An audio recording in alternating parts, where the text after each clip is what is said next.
नमस्कार, देशोन्नती संपादकीयमध्ये मी ऐश्वर्या शिंदे आपलं स्वागत करते।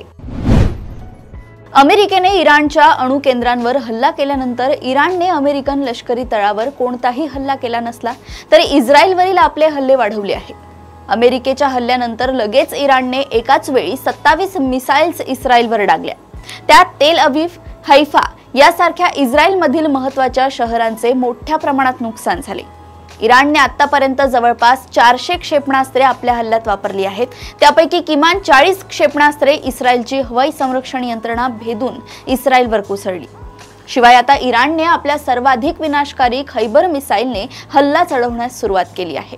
Israel air defence system Kheibar मिसाइलला रोखण्यात अपयशी ठरल्याचं दिसतंय। खैबर बॅलिस्टिक मिसाइलला खुर्रम मशहर 4 मिसाइल म्हणून देखील ओळखलं जातं।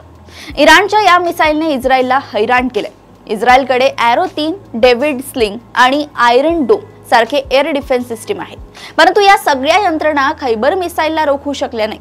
इराणच्या भात्यात 2000पेक्षा अधिक बॅलिस्टिक मिसाइल्स असल्याचं बोललं जातंय।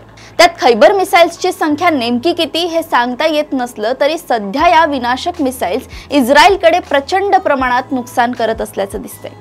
2000 किलोमीटरचा पल्ला असलेल्या या मिसाइल्समध्ये जवळपास 1500 किलो स्फोटके वाहून नेण्याची क्षमता आहे। विशेष म्हणजे ही मिसाइल एकाच वेळी वेगवेगळ्या ठिकाणांवर हल्ले करू शकते।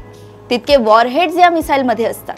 हे एक हायपरसोनिक मिसाइल आहे। ते फायर झाल्यानंतर आपली दिशा बदलू शकते, त्यामुळे एअर डिफेन्स सिस्टीमला ते रोखणे खूप कठीण आहे। इस्रायलसाठी सर्वात धोक्याची गोष्ट म्हणजे इराण या मिसाइलद्वारे इस्रायलच्या अणु केंद्रावरही हल्ला करू शकतो। इस्रायलचे अणु केंद्र उद्ध्वस्त करण्याची क्षमता या मिसाइलमध्ये आहे। एकूणच इराणी मिसाइल्सने इस्रायलमध्ये अगदी कहर माजवला असल्याचं दिसतंय।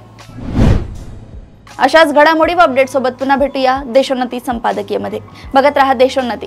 नमस्कार।